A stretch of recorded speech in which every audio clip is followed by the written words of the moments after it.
Hello and welcome to this very special episode of The Alter Doctor. And today we are fortunate to be joined by one of the toppers of the INI-CET exams. They say 13 is an unlucky number, but not for this young doctor, Dr. Aishwarya Sashi, who has got 13th rank in the INI-CET exam. Thank you so much for joining us. So first of all, what's the feeling and emotions right now after hearing this wonderful news?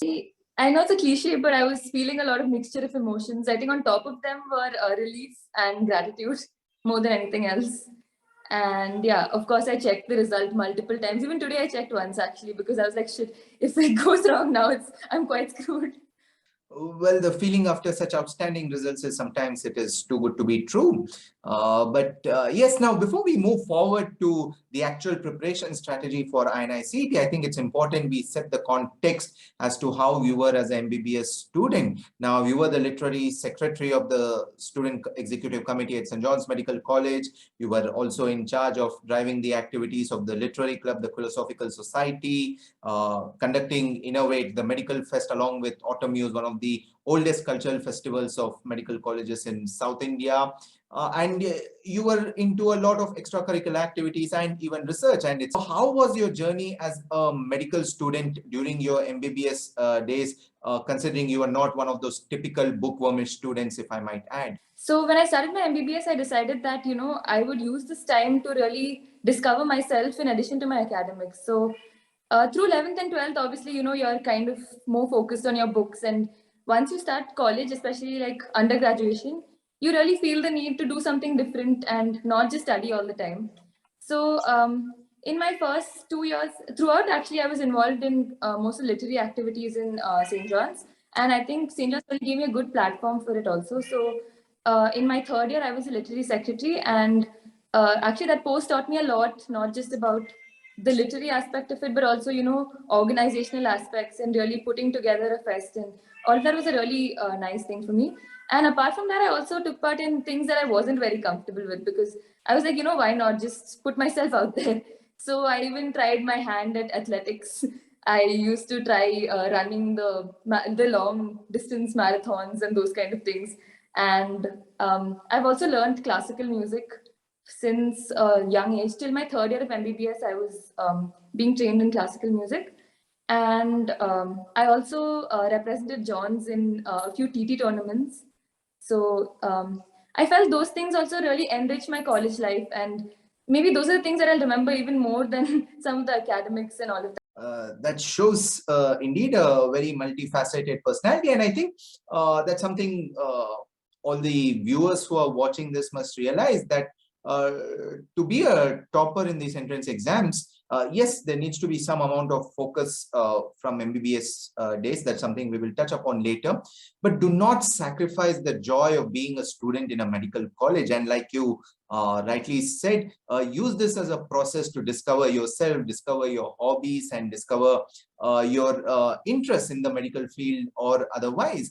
Now, before we move forward now, there are quite a few students who may not be able to get the most out of internship in terms of clinical experience for varied reasons. In fact, you have written an article on Alter Doctor on your experience in the pediatric ward where you had to attend to a leukemia patient. And I can imagine how hectic that would have been coming from an oncology background myself right now. So how was your internship experience? How hectic was it? If you could just touch upon it in brief. Actually, throughout my whole journey of MBBS, I think internship was my favorite year because, everything sort of came together in internship. And one of my seniors actually told me, he was like, from another college, he was like, either you use your internship to study for the entrance exams or you have fun. I mean, in both clinically and, in other ways. So, I mean, I went into internship thinking I will also manage to study something, but I didn't really end up studying too much during internship. And, since I realized I'm not studying, I might as well make good use of it in a clinical way. And St. John's gives really good exposure to all departments. So that way it was good. And I think I enjoyed every single posting. There was no posting that I disliked during my internship. And each thing taught me a different skill set altogether. For example, medicine taught me how to manage time more than anything else, because initially I was so stressed. I used to go to the wards at 6:30 because I was like so many vitals to monitor, so much to do. But slowly over time, I grew through the posting, and then I could comfortably go at 7:30 and still finish the same work. So I feel, apart from internship, no other thing will teach you something like that. And that's why you really get to explore yourself as a doctor also, because I mean, once you take up a post graduation, there's no way that, I want to be an ophthalmologist. I don't think I'll get a chance to put in IV lines or, do an intubation or something like that in any other part of my career. So that way, internship gives you a very holistic view, and it also gives you exposure to each department, so you have a clearer idea of what you want to take later. Having said that, I mean, we have sort of established now that you're not really one of those who started focusing on entrance exams hardcore and not worry about anything else right from the beginning of MBBS.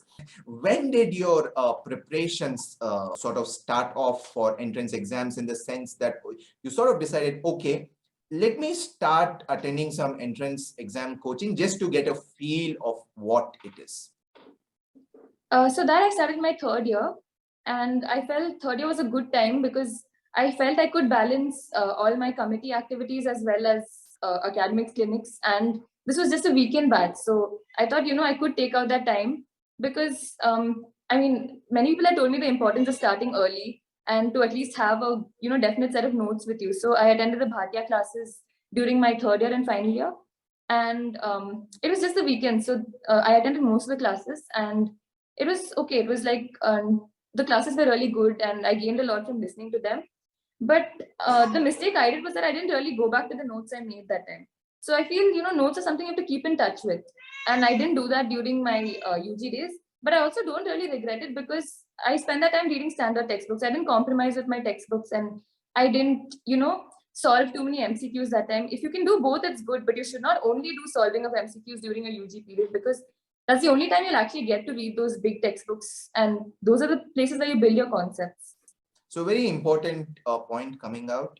Probably this would be one of your suggestions maybe to those who are watching it, is that maybe start off attending entrance exam coaching classes during your third year or final year, and just the weekend sort of batches to get an orientation of what the exams are like. Keep in touch with your notes, but most importantly, don't compromise on your standard textbook reading during your MBBS, because that's where your concepts are built, both for your clinical practice and for entrance exams going forward.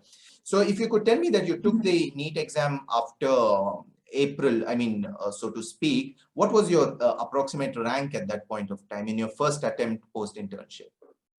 Actually, my first exam post-internship was the previous INICT, which was in July. Okay. So in that, I got a rank of 1169. And I was quite happy with that at that point because I had still not completed my first reading of quite a few major subjects. Like I hadn't finished OBG or surgery or any of those. So I felt that with that preparation, I was able to get that rank. I could do better with some time.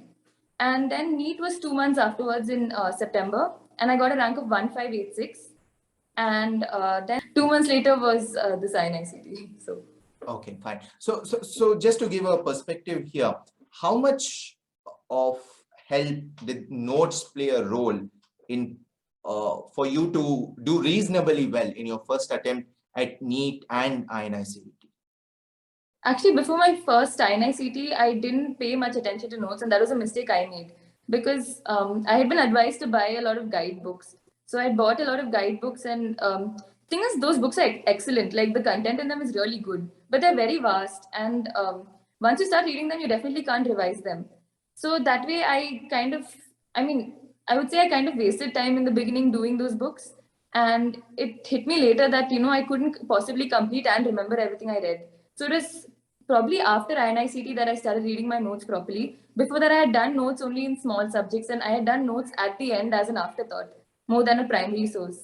So between INICT and NEET, I managed to complete my first reading of my notes of the subjects that I had already supposed to have covered and the subjects that I had left.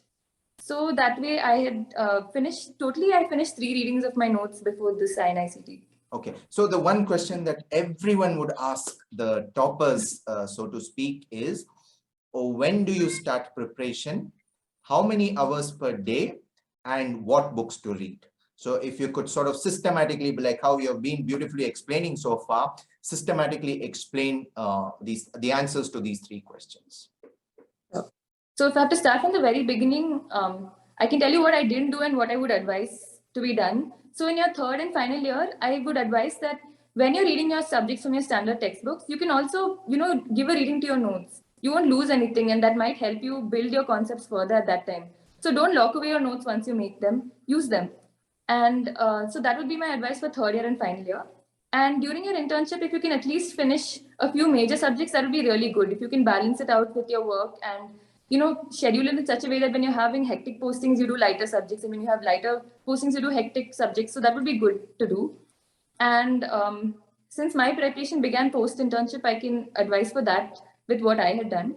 And I think how many hours to put in is not a fixed thing. I feel what you put into the hours you have with you is more important than how many hours if you sit and objectively count. But I can tell you that I did roughly, towards the end, I could do roughly 10 hours per day because I wasn't working. I had the privilege of being at home, and I could afford to put in that kind of time. So around 10 hours is what I clocked towards the end. But that takes stamina to develop. It's like working out. You can't start off with 10 hours per day. So that was slowly developed over time, with a lot of breaks. And maybe initially I started with maybe 6 to 8 hours, and then slowly it built up over time. And one really important thing I felt was useful to me was that I would divide my day. It wasn't like if today I'm, studying pathology, the whole day would be pathology, because then you just end up getting bored and your productivity will be quite low. And I've heard this quote that says, work expands into the time that you give it. So if you keep fixed tasks for something, you're more likely to, achieve more than if you keep the whole day for a subject. And then I would Just take a to break of around. just to sort of pause you there and sort of sum up what you've said for this thing, viewers, is like we have emphasized again, try to start some sort of coaching classes or some sort of orientation to entrance exams during your third and final year. Start preparation in internship. Try to focus on lighter subjects during heavy posting so that you can manage, and some heavy subjects during lighter internship postings so that again you are able to manage. And when you start your preparation in earnest after internship, try to have your own time and try to fix time slots to it. And very, very important point that you made out, that this is like having a workout. You can't start trying to say that I'm going to study 10-12 hours from day one. Gradually build up the number of hours you study per day. But if I were to probe a little further for the benefit of those who are watching this, and if you can tell us, how exactly would a topper use 24 hours of a day in preparation for the entrance exam? So my strategy was, I used to wake up around 7:30 in the morning, and I used to spend my first 1.5 hours on only revising old things. So I had this one notebook where I used to write down volatile things, and I used to read that same notebook every day. So that was what I used to do for 1.5 hours in the morning. And I felt that was a good, instead of jumping right into something that needs your brain to work, you're giving your mind some, warm up time, and by just revising things you already know. And then after that, I would start with revising another subject. So I would maybe do notes or MCQs. Suppose today's pathology, I would do pharmacology. So I would spend up to around 10 o'clock doing that. I would then take a break of around half an hour where I would, maybe go talk to my family or do something which is not studying, go eat a snack, something like that. So I would take a half an hour break, and then I would use that time to even like get fresh and all of that. Then I would come back to my books, and then I would properly start the subject of the day. So then I would spend almost the whole day on that subject. And one thing I did is, whenever I got bored and I felt like I was not being productive, I would watch videos. So there are enough and more videos out there now. And if I felt like I was weak in some topic, I would use that time to just watch something instead of, sitting idle. I feel if you can use that time to at least passively learn when you're not feeling like actively doing something, that's also quite beneficial. And I would do that till around 9 o'clock, my subject of the day. And once I was done with that, I would do one grand test every week in my first reading. So I would spend half an hour to 1 hour of the day reviewing that grand test. So instead of doing it all at one stretch, I used to give it half an hour every day. And that way I would get more out of it, I felt, than doing it at a stretch. And then read those topics from my notes or do something like that. So post 9 would be where I didn't focus on the subject of the day. I would do my grand test review, and I would do other miscellaneous things. And I made it a point to sleep at least 6.5 hours every day, because I was always like the last minute person during my UG. So I would pull all-nighters before exams and do those kind of things. But this is a completely different way of preparation, because you have to be a sustainable learner more than, it's not a last minute thing. It's about what you do over all those months. So I think it's important to give yourself enough sleep so that you can reset and consolidate whatever you've learned. So that was something I never compromised on throughout. So just to again sum up, revision in the first part of the day, active learning of the subject of the days from, let's say, 10 a.m. or 10:30 till night 8 p.m. or 9 p.m. and the periods where you get bored or you're not feeling very enthusiastic about doing active reading, try to watch some videos on some weak concepts as passive learning, and then keep the last part of the day for trying to do a grand test or revising something. But again, one important question is how many hours to read at a stretch, and really the importance of breaks that you found during this preparation period. Like, I would never sit for more than 3 hours without a break. So every 3 and you do something which is not studying, do something that relaxes your mind. Instead of going on Instagram or Facebook, just go outside for a while or talk to your parents or do something like that which is relaxing for you. Maybe you can even meditate or something like that. You already touched upon it briefly, but I again want to ask you, how important is sleep during preparation, and how many hours of sleep did you, on an average, used to manage? So initially, I used to feel like, if I push myself till 12:30 or something, then I can get more out of it. But I realized the next day I was just groggy and I wasn't able to, perform as well in the morning. So I felt, that half an hour that I'm pushing in the night is just costing me more time in the morning. So I decided how much each person has a separate amount of sleep that they require. So mine was around 6.5 hours. So I made sure I gave myself that. And I feel it's really important, not only for your health, but also, you have something to look forward to. So around 12, we're like, okay, yeah, it's sleep time. So that way it was nice. And so one of the most important aspects that is not covered most often is the mental aspect during this preparation, and your batch also had to face quite a bit of postponements of exams. So if you could sort of elaborate on what is the mindset that a student who's preparing for INI CET or NEET or any of the other entrance exams should have during this. And of course, you would have times when you would not do well in the grand test. And how does one keep themselves motivated during this entire period? So I always feel like, self-motivation is half the battle won, because if you have a good state of mind, you're more likely to be productive and you're more likely to do well.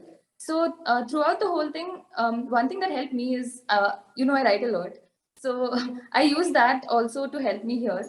Whenever I felt very demotivated or, stressed, I would just write myself something, maybe something to look forward to once I'm done, or, how I'm actually doing well. It's a journey and how I've actually come far. So it's important to step back sometimes and really assess how far you've come, and, not reduce yourself down to one grand test rank or one unproductive day, because everybody will have bad days. Everybody will have days where, you spend hours reading the same line in your notes. It's okay. Those are, just don't make them a habit. That's it. And yeah, you should find some source of self-motivation, whether it's writing or some people would, go sing or do something like that. So do something that relaxes you when you don't feel your best, and cut yourself some slack. Be kind to yourself, because you're the only person, who can motivate you optimally more than any YouTube video or anything. It has to come from within you, because if you watch a video, it lasts for what, half an hour. But beyond that, if you need a, continuous stream of motivation, it has to come from within you. So there was a really good book I read called Atomic Habits, and that really changed my perspective on quite a few things. So if you find some time, just give it a read. I feel it's worth a read. It's a very good book, especially for someone who's preparing for an entrance like this. I think it's a nice read.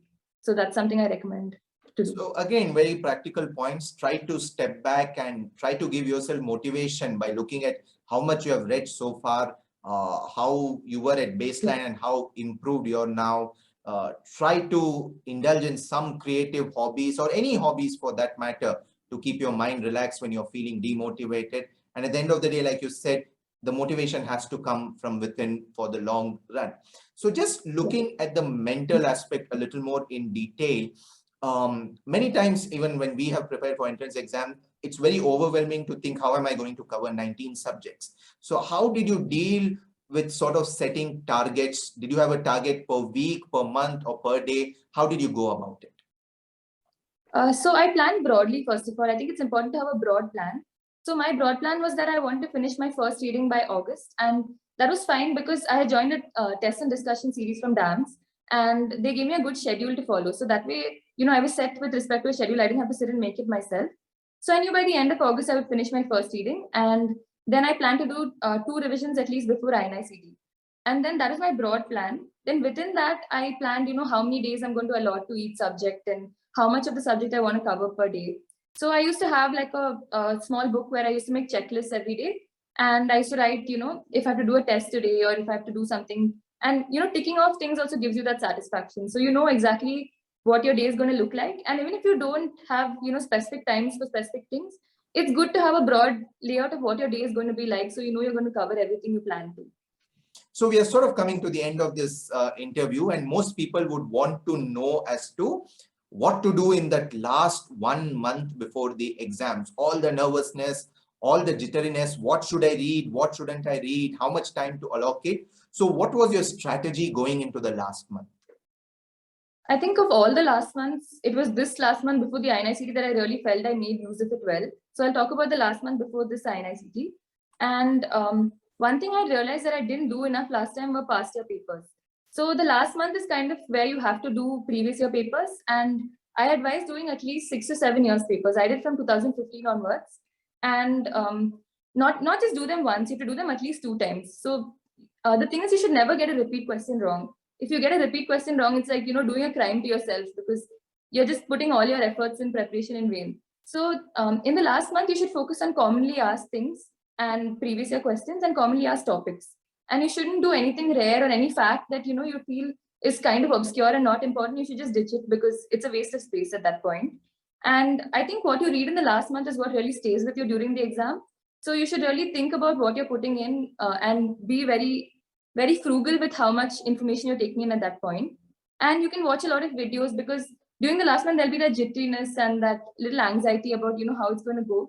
So anytime you feel like you're going to that anxiety mood, just step back and, either sit for 5-10 minutes or watch a video or do something else that takes your mind off it.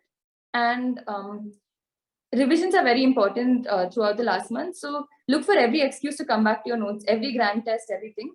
And in my last month, actually, I don't know if this will work for everybody, but it worked for me. I did 1 grand test every single day because I felt I had a tendency to make a lot of careless mistakes. So that helped me overcome that. And I identified that the afternoons were when I was at my lowest productivity because I was very sleepy and all of that. So I decided to do the test at that time so that I would make use of that time as well. And apart from that, in the last month, I think the goal of the last month is survival. It's not to do something exemplary or anything else. It's just to, get through it because everyone's going through the same thing. And I think the whole time it's about collecting knowledge, but the last month is about mental strength and, just being able to show up every day. So that's one thing that you should remember, that you shouldn't let all your efforts go into vain. Don't let self-doubt break everything you've built so far. So that was my strategy. And I think that worked for me. So very, very valid points given because last month, stay mentally strong. Everyone is in the same boat. Do not try to go after new knowledge. Do not try to spend too much time on rare facts. And more importantly, revise in the last month because that is what is going to make a difference. And personally, even I sort of believe that to get into an exam mode, you need to do a lot of grand tests and MCQs because that's when you sort of start realizing, okay, this is the kind of mistakes I'm making. Yeah. So when I looked at mistakes, especially when reviewing a grand test, I divided them into 3 categories. I found this from some video actually. So you can divide them into 3. One is fact-based errors. Then the second is conceptual errors. And the third is things that you knew but got wrong anyway. So the third column is the most dangerous column because it means that needs a reading again. So that's an indicator that you have to go back to your notes and read that topic again. The first column in the last month, you can kind of ignore if it's not too important and it's not repeatedly asked. And the second column, you have to, kind of address wisely. Think about whether you really want that concept at that point. If it's an important concept, go learn it. Otherwise, if you feel it's not worth the time taken to learn it, leave it. So that's how I reviewed grand tests.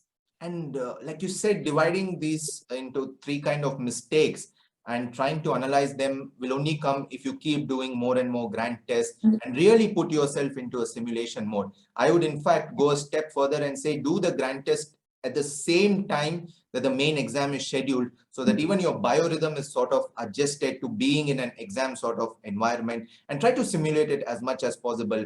Be at a desk, sort of keep your phones away, keep all the books away.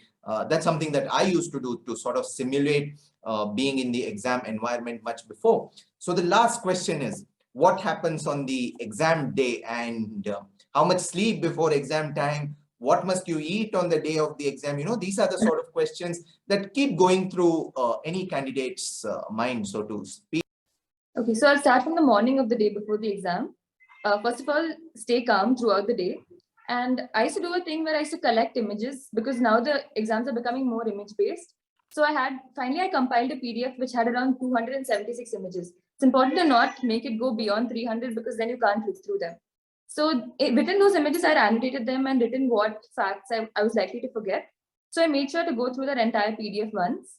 And then again, on the last day, I went through all the previous papers. Like I just went through the solutions. I didn't do it as a test. I just went through those. Then I went through my bookmarks, and again, bring your bookmarks down to a minimum before the last day, so that you only see, what you frequently get wrong.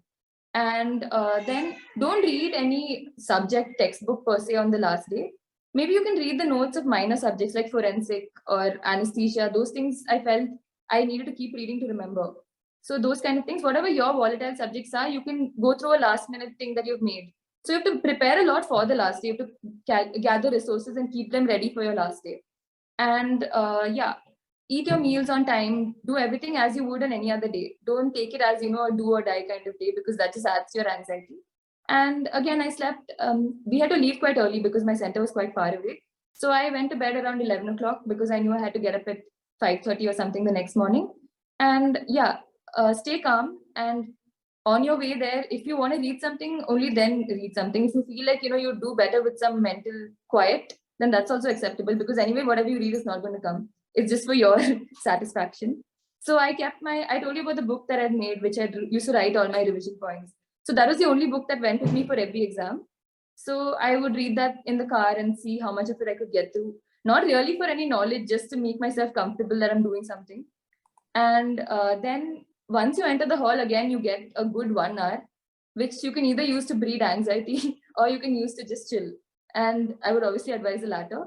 So I would just, tell myself that, you've come so far, and just give myself a little pep talk in my head before the exam. And I felt that really built my confidence. Don't carry the baggage of any test or any rank and think, okay, in my last test, I got this rank, so that's how I'm going to do.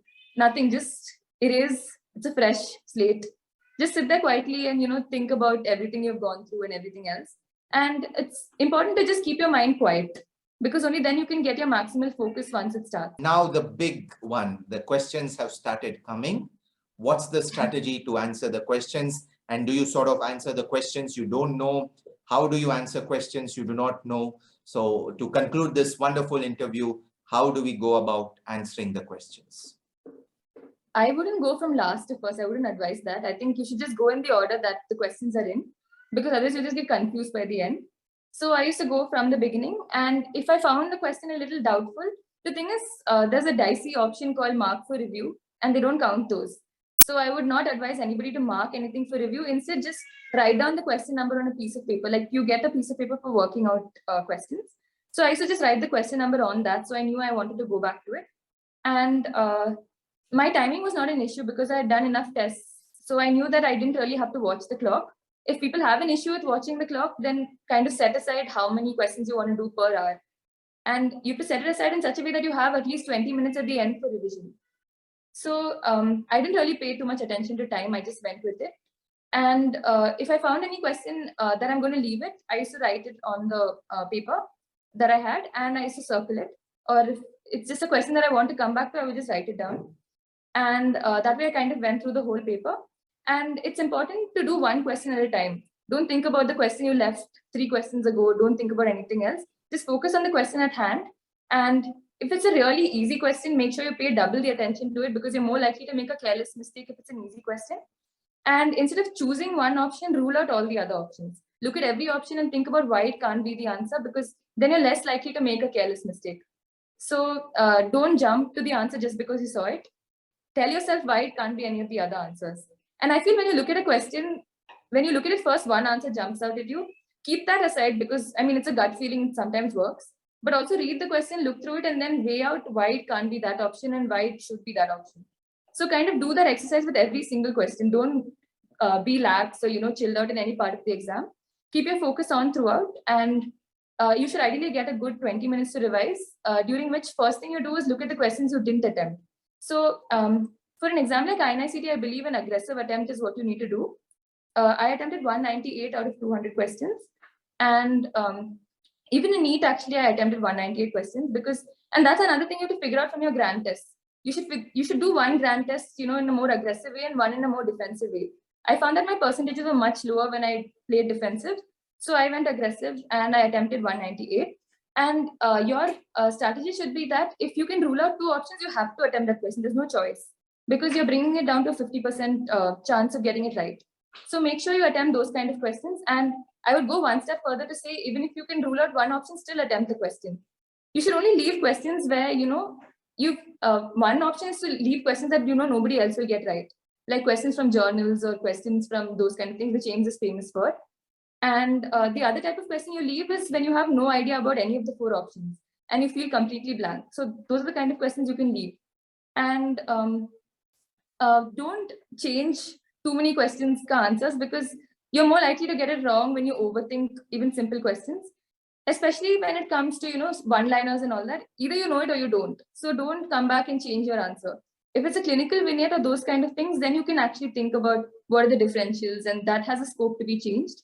But don't change too many answers, because you're more likely to get it wrong if you do that. And yeah, that's it. You've come to the end of the exam. And we have probably come to the end of this interview also. So go from from the first question to the last question. If you sort of have doubts about any question, write it down on a piece of rough paper and then come back to it, rather than putting mark as review. And well, we are in the era of T20 cricket. You have to be aggressive to be in the top ranks in INICET exam. So answer as much as possible. And even in questions you don't know, if you're able to at least eliminate two options, then definitely try to go for it. Otherwise, you will not be in the race at all. And keep a good 15 to 20 minutes for revision of all the questions and the answers that you mark. And with that, we come to the end of this very special episode on Treat, the online channel for doctors by Alter Doctor. We would like to thank Dr. Aishwarya for taking time out to share her experience and providing some very valuable practical tips, which would no doubt help students in their entrance examinations in the near future. On behalf of Alter Doctor, we would like to wish her the very best for a bright future as she begins her postgraduate studies. If you have any feedback, please do drop it in the comment section. And please do not forget to like, share, and subscribe Treat, the online channel for doctors. Until next episode, this is your host, Dr. Nitin Yashas, saying goodbye.